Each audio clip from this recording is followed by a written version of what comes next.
Hey, I'm Alex Radcliffe from Board Game Co., and this is To Back or Not to Back, the weekly series on the channel where we're going to go over a bunch of crowdfunding campaigns. And a reminder, if you missed the past few weeks, we started a new series, That Is the Question, where we go over all the games that we just covered in To Back or Not to Back. That is the question. And so in That Is the Question, we'll answer any of your questions. Whether they're about crowdfunding, whether they're about the campaigns we talked about this week, whether it's about that one campaign I missed or the campaign from 2 weeks back that you missed and you think I missed and you want to know why I didn't cover it, we're going to cover all of that. So leave any and all questions down below, either on this video or on the last To Back or on the last That Is the Question video, and any of those, and we'll go ahead and get to those questions. And additionally, over on Patreon, if you are a Patreon member, I also have the series Unfair and Unbalanced, where I will try to convince you not to back every single possible crowdfunding campaign I can, specifically by being unfair and not at all balanced.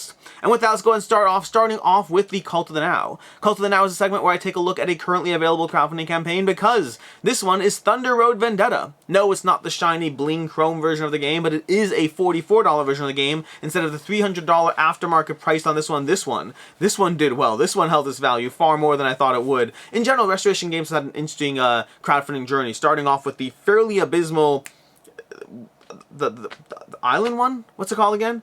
Darn it, the Fireball Island, Curse of Vulcar. They had a lot of production issues, a high price point, a very quick aftermarket drop, but then since then they've had a mix as far as how well their campaigns have been received. They generally have a very good reputation and a lot of good games, but there has been a mix as just how good the range is on these games. But Thunder Road, I think, is easily their smash-out hit as far as their most successful campaign so far in terms of how well the game is liked. And again, that Chrome edition is going to be very hard to get your hands on, but for $44 you can get your hands on this, and don't worry, you probably wouldn't have played the other version enough to be worth what you're paying for it anyway. So for $44 you can enjoy it now, and you can enjoy it without the risk of knowing whether it was or wasn't a good game or would be the next Fireball Island, and you can enjoy it knowing that it's already well reviewed and also not $250.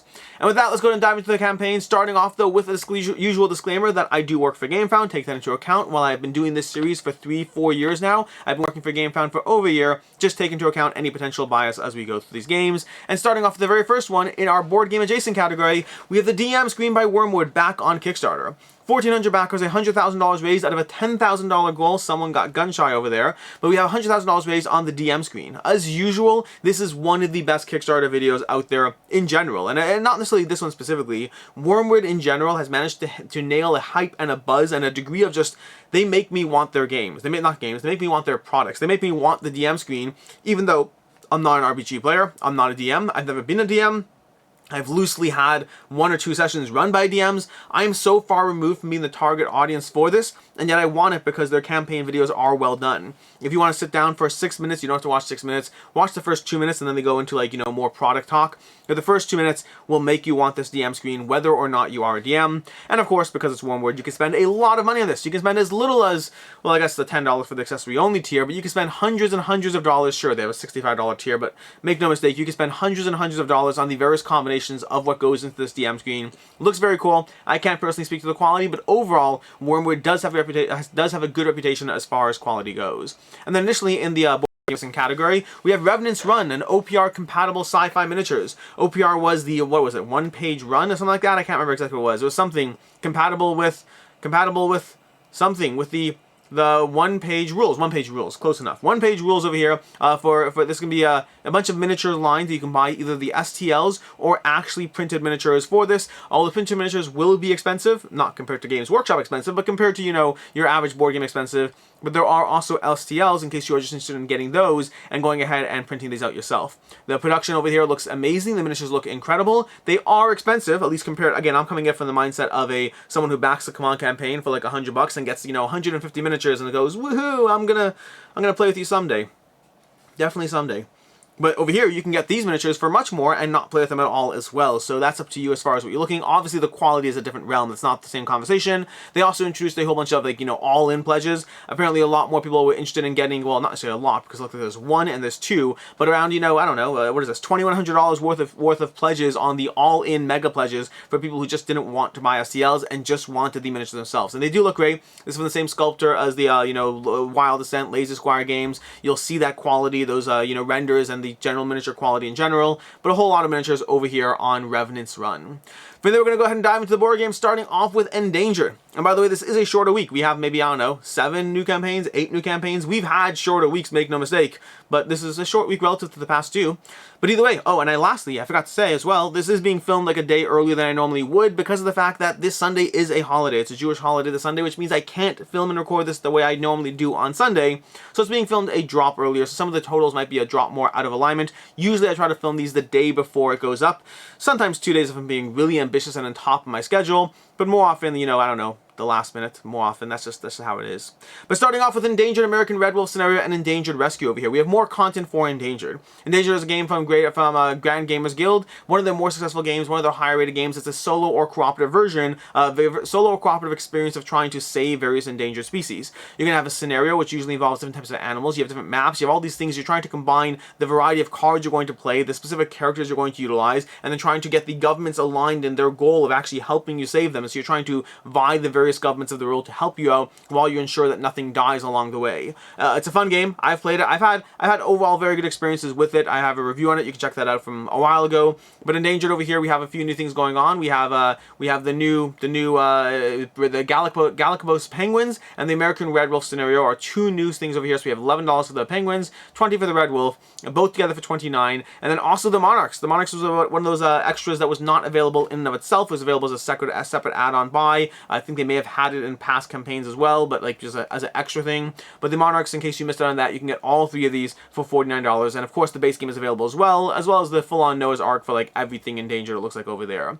That's going to be Endangered over here. As far as should you back or should you not, will it hold its value? Endangered has generally done a decent job holding its value. It is one of the more popular games. It's not like super popular, but it's hard to get your hands on everything on a regular basis. They do occasional reprint runs, so it's usually done a decent job holding its value. Not a perfect job, but a decent job holding its value.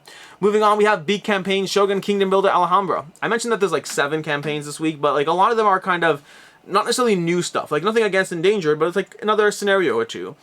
Big box campaign expansion, Shogun, all that. There's a bunch of big box campaigns for Queen Games. This is a regular thing that they do, popping a bunch of things. You have 100 backers, $20,000 raised, just a whole bunch of big boxes available to buy. And there is the Shogun upgrade kit. In case you are a fan of Shogun, they have an upgrade kit taking you like all the coins, the pieces, the huts, everything being upgraded to various degrees. Like, you know, you have cubes upgraded to little meeples. I mean, I don't know. The cubes are fine. Shogun almost has a certain degree of charm to just how bleh and beige the game is, and they are, I guess, making it less beige, but I don't know. I like Shogun. It's one of the older games I played way back in the day. Had a lot of fun with it. It's one of our first games that we had at our weekly group game night before we eventually moved on to other control games. But I still very much have a fond place in my heart for it, and I think I was fine with it the way it was. Although I do like the metal coins. I always like metal coins. But either way, that's gonna be the Shogun upgrade kit over here for $40, and there's a bunch of pledges for getting everything. We have Alhambra Design Edition for $40. We have the Design Edition plus Alhambra for $120 over here. We have the Shogun Plus upgrade kit for $120. These are all euros, by the way. We have the Early Bird Dirk Hen bundle for €200. So a bunch of big box content over here. Nothing particularly crazy from Queen Games. They regularly do this. They have all the big boxes, whatever. The newest version of the newest big box with the new upgrade kit. We'll have the big box Shogun limited upgrade kit next, and we'll have to track that. In general, I've always been frustrated with Queen Games and the amount of versions they'll have for any single game. I mean, like Marrakesh is one of their newer games, and they have like 4 different versions for that. It's a new game. It's been out for like a year. Like keeping track of these things sometimes can be an absolute pain. But hey, if you want Alhambra's a great game. It holds up. It's a game I still enjoy playing. Not necessarily as much as I once did, but it's still, so I guess it doesn't hold up in that sense. But it's a good game. I like Alhambra a lot, and I think Shogun is phenomenal. And what was the other one we're looking at? We're looking at, oh, Kingdom Builder. Kingdom Builder. They have Kingdom Builder here. Somewhere here they have Kingdom Builder. Where is it? I finally got to play my big box Kingdom Builder. Here we go. Kingdom Builder Empire Edition. I finally played with this over here. I got this a while ago. I caved. I got it. I love Kingdom Builder, and it was fun. It was fun playing with the giant houses, the large boards, the nice cards, the new art. Overall, big fan of this. It's also €225, so take into account how much do you particularly enjoy Kingdom Builder and do you want that. Moving on over here. You have Hoplomachus, Pandora's box expansions, plus base game reprints. $370,000 raised, $2,800, 2,800 backers, 14 days to go. Hoplomachus, Pandora's box is giving you a bunch of new content for the Hoplomachus universe. We're going to go into all of that. We have content for Victorian, we have content for Remastered, and we're going to go over those in terms of the various modules that they have, because they have all of broken down by modules. So we have Hoplomachus, Pandora's Rune over here, which is going to be 5 modules for the game. We have the Dark Days event deck. This is specifically going to be a module module that has the sign having unique events for the various decks in the game. That means when you have a specific sign you're fighting against, they will have their own events shuffled into the various decks, which means the sign is going to be giving you a bit more of their feel across the course of the game as opposed to just that one ship and then the end game. So you're going to have that thrown into the game. So more of an impact across the general game state as far as the feel of the sign. We have the arena cards over here. The module 2 over here, we decided the 8 complete different arenas. This basically is giving you double-sided arenas. One of the complaints is that in Hoplomachus, as you wander around in a region, you often are stuck in a region, and so you'll have the same encounter for like 4 or 5 encounters before going to a new region and then having 4 or 5 encounters there, which means even though there's variety across the game, very often you have similar encounters going back to back and having a same encounter like 4 encounters in a row. They're adjusting that by giving you, let's say for example over here, the Vesuvians are going to have 2 sides to that same thing. So every time you're in an area, you're going to flip sides back and forth, ensuring a degree of mixing things up. So you're doubling the types of arenas. You're effectively taking 8 arenas and making it into 16 slightly different puzzles, and you're ensuring that every time you're in the same region, you're at least flipping back and forth, giving you more variety to the experience. In Module 3 over here, we have the event deck, the Rivals event deck. This is going to make the Rivals a bit more standardized, a bit more easier to like scale up with the characters, and a bit more difficult to actually engage with. So a slight adjustment to the way the Rivals work in the game. We have the Faces of Evil, the signs over here. This is going to give you 3 new signs for the game. This is just more content. It's not different content, it's more content, 3 new signs to face off against. We have Mercury's Boots Quick Play, or as they fondly say, Hoplomachus Quick Torum. It's adorable, I'm telling you. Hoplomachus Quick Torum. But Hoplomachus Quick Torum is going to be a new way to experience your Hoplomachus Victorian gameplay in roughly half the time. The goal basically being, hey, if you thought it was stretching out too far before you got to the Cyan and just time-wise and energy-wise, well guess what? Here's Hoplomachus Quick Torum, half the time, same general gameplay experience. Obviously there's compromises along the way, but it gives it to you half the time. It's a free Mercury's Boots gameplay download over here. Those are going to be the 5 modules for Mercury's Wake, was it called? I think it was called Mercury's Wake. Pandora's Rune. No, Pandora's Rune. Which brings us to Pandora's Wake over here. Maybe Pandora's Wake, which is expansion content for Remastered. That's going to give you a few things. We have Module 1, the Vesuvians faction, so a new faction for Remastered. We have Condemned over here, Condemned mode, and over here we have Namachia mode. These are 2 different kind of maps or encounters. In Condemned, you're facing off as Pandora, rising up from the ashes, slowly getting stronger and stronger as a gladiator in the arena. And over here, we're going to be facing off with ships. Yes, there's actually a ship that'll be wandering your little chips around the battlefield. It looks absolutely adorable. Where's the, here we go. Here's the little gif that I want to say. Look at this. Look at how this structure's over here. You have your little chips wandering around and then engaging in combat. That's absolutely adorable. I mean, is it necessary? No, but nothing here is necessary. We're talking about a game company that makes board games out of neoprene and chips. So, I mean, having ships. Now it's neoprene, ships and chips. Neoprene, chips and chips. That's what we have over here. It's chips and chips. Chips and dips. Chips and sticks, sticks, dips, chips, sips, I don't know anymore. Hoplomachus Altered over here. What else do we have next? We have Hoplomachus Pandora's Might.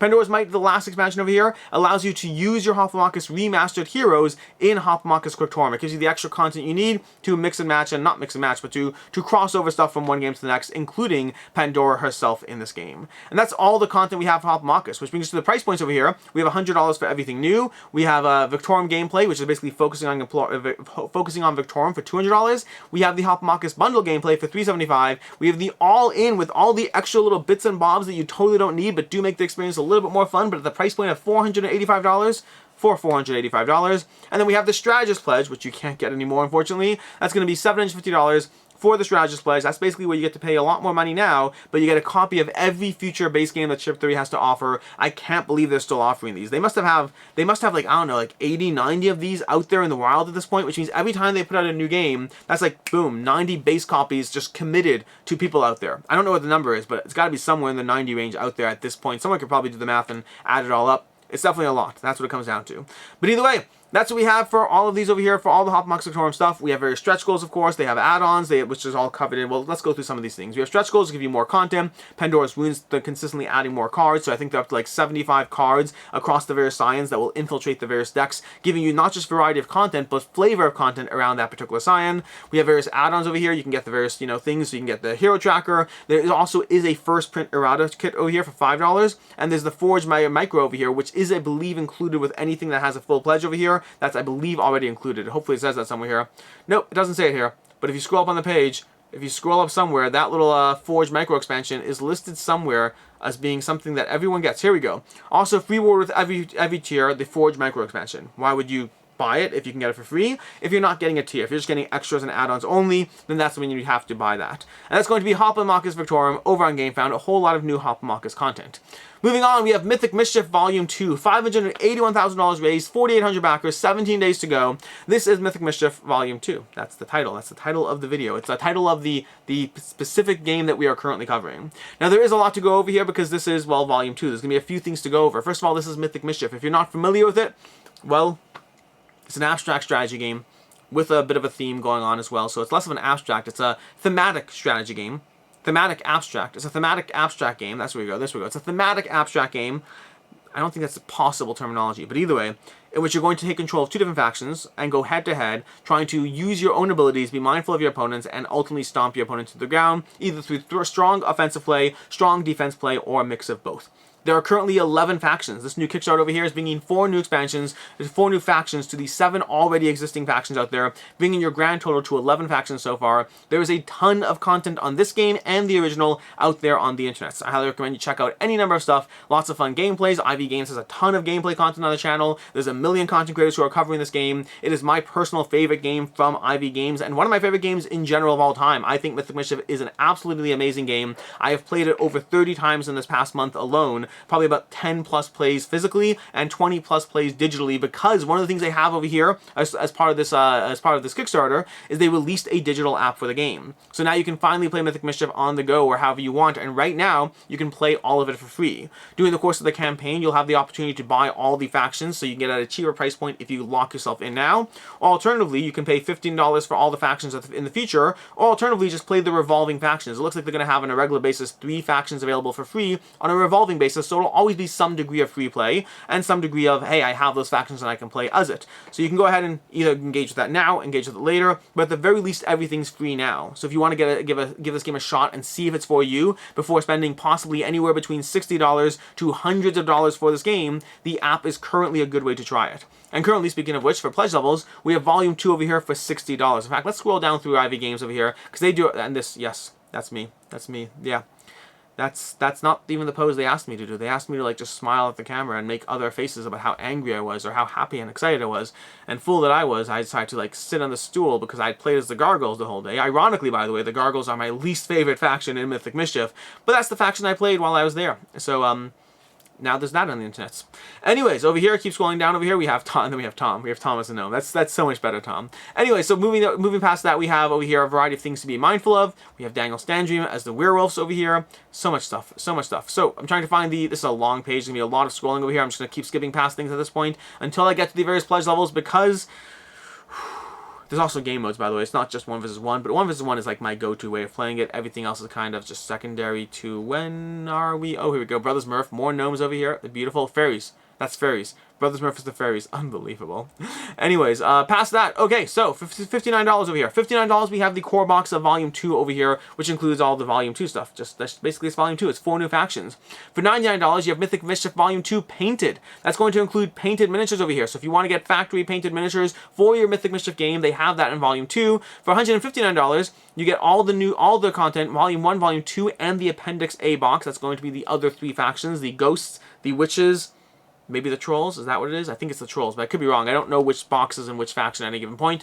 I think it's the Trolls. Yeah, it's the Trolls. Here we go. You see Trolls over there. Then past that, for the Alumni Painted bundle over here, is going to give you the new painted content, the new Mythic Mischief Volume 2, as well as all the painted stuff and the Appendix Box A, so you have kind of everything in a way that you can kind of just have it all, so to speak. And then for $259, we get the new Studded Painted bundle. This is going to be every single thing if you're getting all the new stuff. And unfortunately, it's not actually the all-in, because you can even spend more money on this game, because if we scroll down even further, we can get to the various awards over here. We have the Mythic Mischief Mana Yearbook. This is going to be a series of art books as well as puzzles as well as different things. That's going to be $12.50 for this book over here. We have the further down, where's the add-ons over here? We have $49 for the Mythic Mischief Appendix A. We have $12.50. We have Mythic Online Founder Upgrade. That's going to basically be giving you $10 for 2 sets of being able to get a whole bunch of content for the digital version of the game.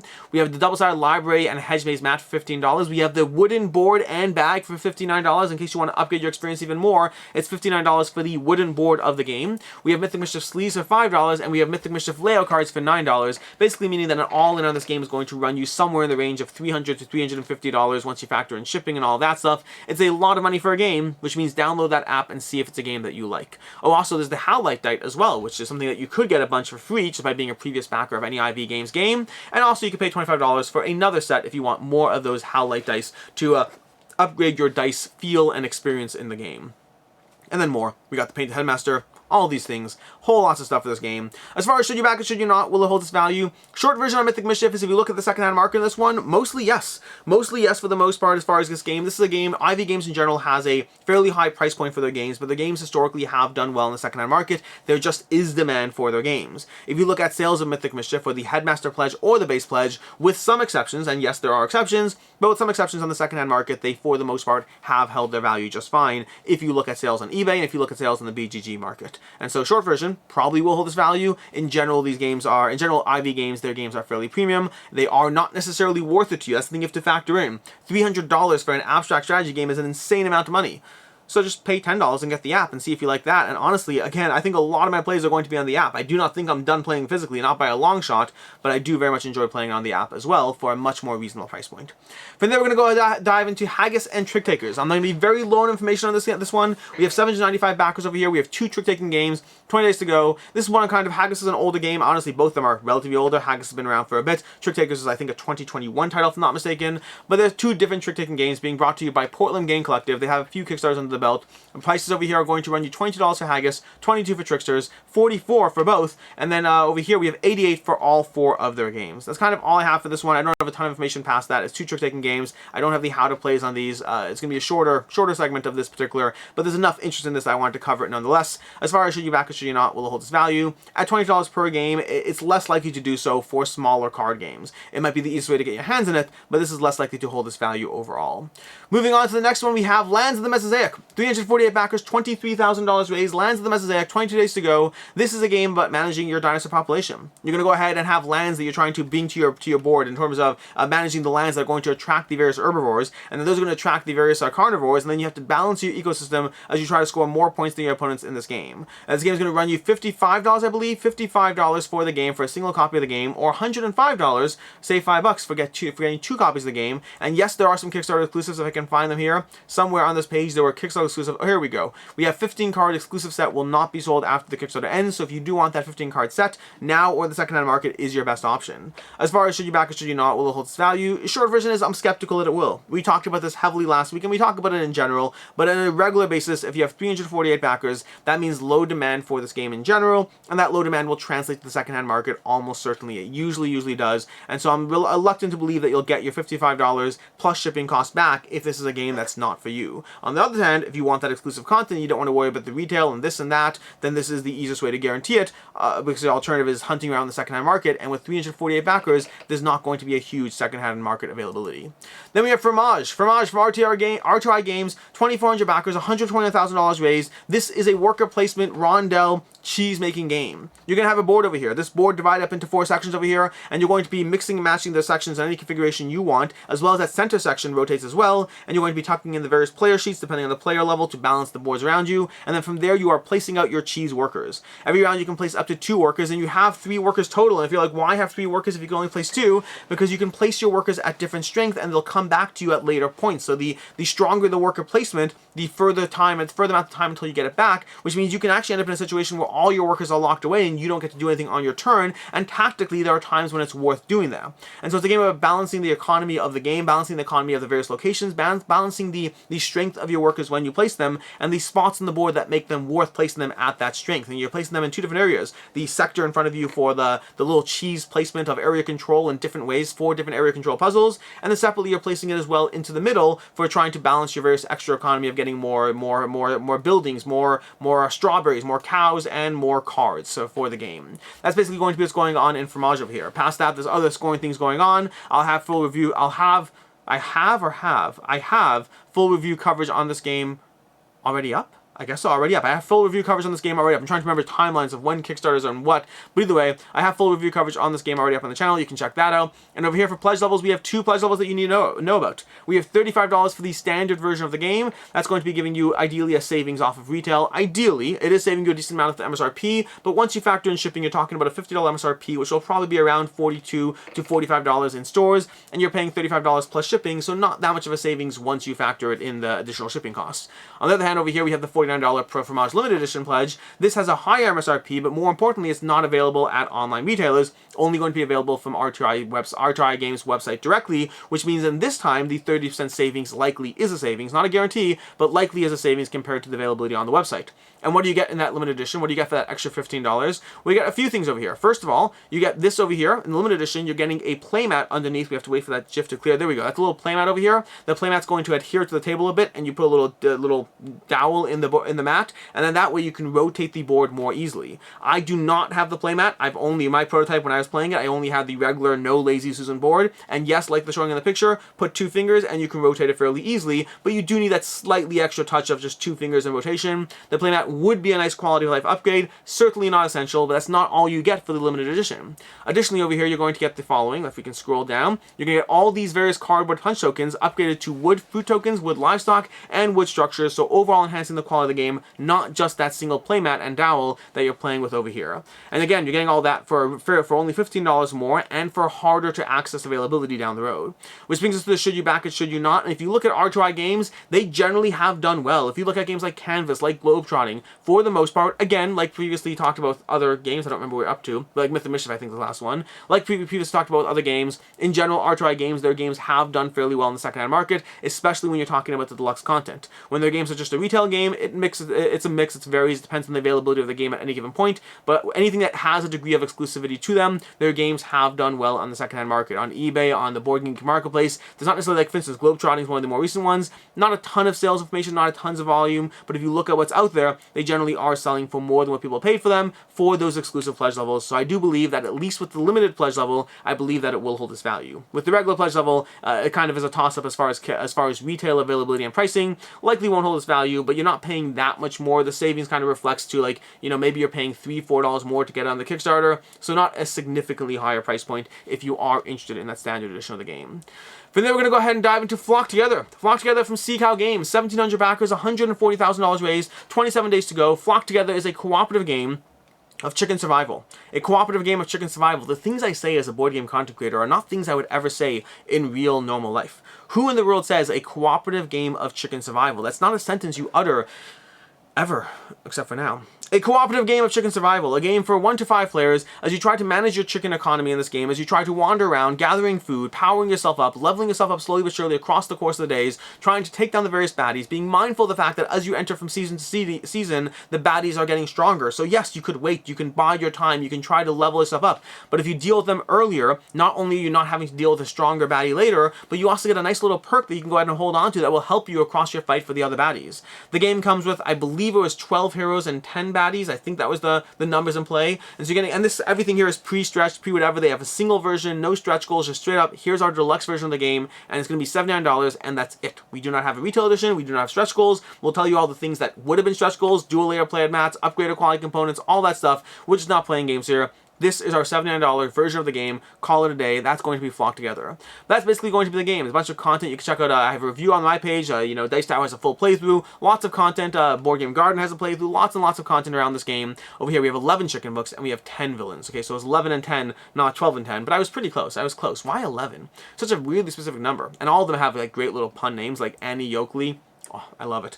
Anyways, and also art by Andrew Bosley, which is, you know, phenomenal, of course. That's going to be Flock Together over here. And they had a particular message I want to scroll down to because I always think it's great when a creator does this. But over here, if we scroll down, we have over here, where is it? You get the best version, no early bird exclusives. There's lots of things that he covers in this section over here where he talks about how he's just not interested in playing some of the Kickstarter games. There's no early bird specials, no Kickstarter exclusives. You don't deserve to be punished for coming late to the party. You get the best version, plain and simple. We're giving you everything. Lots of fun messaging over here. I very strongly approve of that. And again, again, the campaign's doing well with all the things they're doing. As far as should you back or should you not, we'll hold its value for this. With a $79 price point and a no guarantee of retail availability, my instinct is that if there is a retail copy of this game, one of three things, well, not instinct, I was going to say one of three things is happening. One of three things is for sure. My instinct is that a retail copy of this game would likely have to dial it back in some way, shape, and form. As this game is popular enough right now, it's currently, Kickstarter is only fresh and new, it's only going to get higher. You're going to be looking at, 2,500 to 3,000 backers by the time the campaign's over, and to that end, that means this game is popular enough that there should be demand for a retail version. Traditionally speaking, though, when you make a retail version, you have a few price points, because a $79 price point for a retail version of a game generally doesn't fly, and so when you're talking with distributors, one of a few things is going to have to happen. Either you just cut the price of the game and leave the content and components the same and risk annoying your 2,500 to 3,000 backers and basically saying, hey guys, you paid more for the same thing. Sorry about that, but thanks for making the game a reality. Or more likely they're going to end up cutting the components to a certain degree to give you a more standardized retail edition. Maybe the dual layer boards are no longer dual layered. Maybe those little egg tokens are token. Maybe instead of being the actual eggs, they're going to be tokens instead. There's a lot of things you can do to make this game a little bit cheaper and give you a cheaper price point. That's one that's more retail friendly. Those are all possibilities. The last possibility is that somehow you're able to maintain a $79 price point with the retail edition of the game. And for a Euro game like this, I'm just skeptical that will happen. So we will see how the retail plays out. I do think you can expect to see this in retail. I think it is popular enough. It's also interesting to note the difference between right now we have this over on crowdfunding. We have Flock Together, but we also have Potions of Aslan, two games from new creators, both using art by Andrew Bosley, which also does elevate a game to a certain extent, and both of them are doing well, but obviously Flock Together is doing much better than Potions of Aslan, and I'm curious why that is. What about this game resonates more? Was there more or better marketing? Is there more of an initial appeal to it? Very intrigued or curious as to the whys in that. But past that, as far as should you back or should you not, will it hold its value? The shorter version is likely yes. Like I said already, this game is going to fall into one of a few possible options. There is a possibility that the exact same game shows up at retail down the road for a cheaper price point, in which case that's going to annoy a lot of people, and it's likely not going to happen. Usually it does not. It is very rare for it to happen like that. More likely this game will show up in retail with a less, premium version of the game, and there's enough demand for this game right now that there's a decent chance the combination of demand over here, art by Andrew Bosley, a whole lot of positive testimonials, does mean that there's a decent chance this one holds its value, or at least close to it, because people are not shying away from that $79 price point now, and they won't when everyone and their friend has a copy on Facebook and is showing pictures and playing it and having fun and all that, and people are trying to hunt down a copy that they couldn't get their hands on. Moving on, we have Rivals over here. Rivals is a deck-building battle royale game. A deck-building battle royale game with a 511 backers, $49,000 raised, 27 days to go. This is, like I said, deck-building battle royale. There's not a ton of information on the actual gameplay, or more specifically, I didn't go over a ton of information, but you actually have a battle royale map. You're going to have every round, you're going to have this map slowly but surely shrinking. There's a GIF somewhere over here. I don't know if you can see it over here, not in this one, but you're going to have an actual map that's slowly shrinking hex by hex as you play through this game. Meanwhile, you are building out your deck while you try to take down the various enemies along the way. And so this one, more so than other battle royale games I've seen, this one feels like they're actually incorporating some elements of battle royale, not necessarily the simultaneous only instant death, because that would just have player elimination way too early, but they are incorporating that shrinking map aspect in terms of the actual gameplay. I like deck building games in general. I like skirmish games in general. The combination that's going on here does have me intrigued by it. The art isn't necessarily pulling me as much, especially on that main board over there, but the card art does look fun, so a lot of things are pulling me in enough here, while not being fully convinced just yet.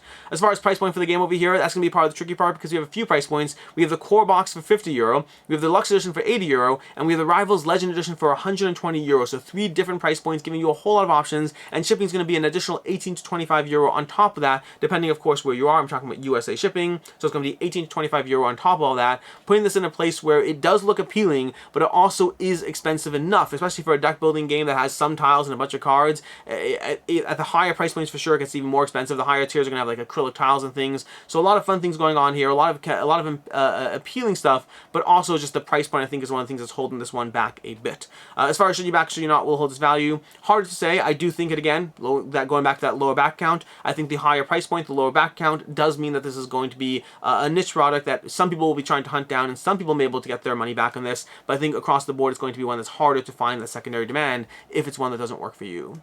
Then we have over here, we have one last game. We have ONUS Under the Eagle from Simon Scarrow. This is an expansion to ONUS. I'm not even going to try to pronounce it, but the ONUS series, specifically one other one that has a name that I can't pronounce. But this is going to be bringing you more content for that from the Under the Eagle series, book series, whatever, from Simon Scarrow. 623 backers, $26,000 raised. ONUS is effectively, here we go, ONUS Trajanus, or something like that. I think it's ONUS Trajanus plus the ONUS pack. So that's going to be a game system that's had a few implementations. There was like the original ONUS, then there became ONUS Trajanus. Now we have ONUS Under the Eagle, which is an expansion for ONUS Trajanus.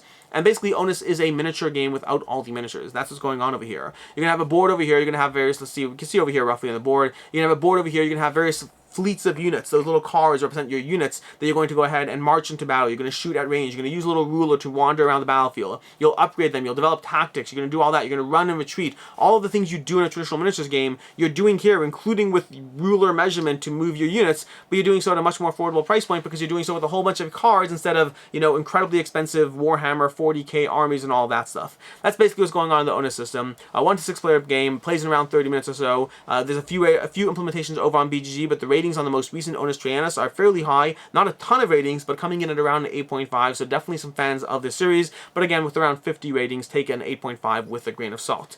Past that, as far as the pledge levels, this is coming from Draco Ideas, who I think is actually running a campaign over on Gamefound right now, so I find it interesting they're running one on Kickstarter and one on Gamefound as we speak. But past that, Under the Eagle is going to be a €19 expansion over here, and then getting that together with the All in Eagle plus Trajanus is going to run you €69 for the game, and then you can get a whole lot more if you're trying to get about everything for this. As far as should you back or should you not, will it hold its value? It is hard to say in this one. There's not enough sales volume on this game. If you look at the secondhand market for this one, you can see some that have sold for what people are asking for and some that have sold for less. And it does seem to be just like similar to what I mentioned with Rivals before, where you have the idea that sometimes you'll have enough of a demand of a well-liked system that the right time, the right place means you can go ahead and get the right amount of money for it, but just as often you won't have that buyer, and so your game is just either not selling or it is selling at a lower price.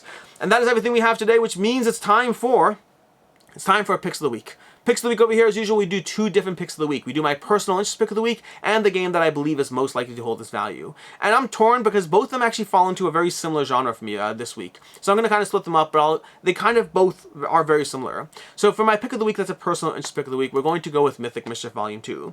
Mythic Mischief Volume 2 is just one of my favorite games. It's just one of my favorite games, period. So this is going to have to be my personal interest pick of the week. And for my value pick of the week, we're actually going to go with Hoplomachus Victorum.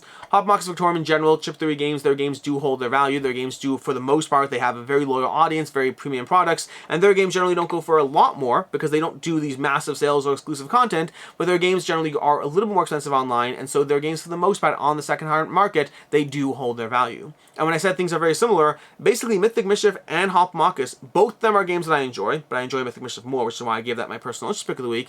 And both of them are products that don't have a very high markup after, but they are premium products that are constantly in demand, and to that end do a decent job holding their value without being a crazy like 2 times value situation if it's not for you.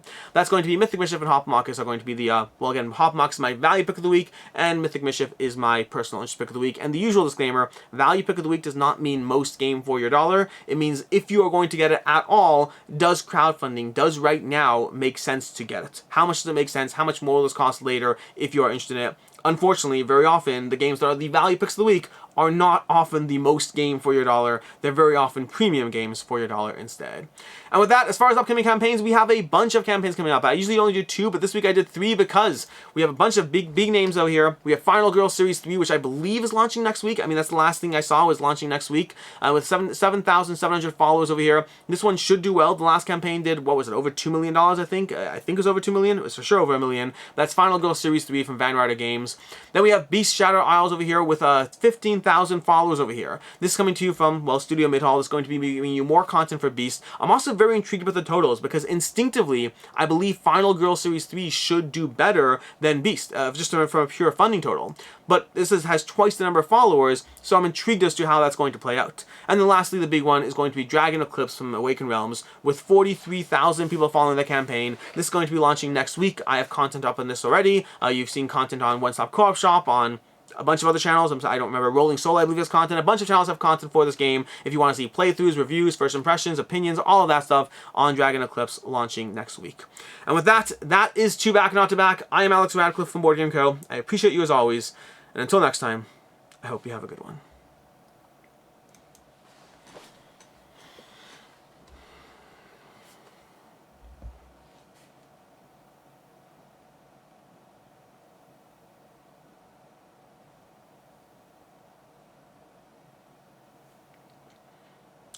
I'm playing Mythic Mischief now.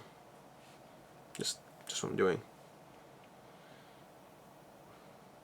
Oh, while I have you here, on average, about how far can a dog run into the woods? Halfway. After that, they're running out of the woods.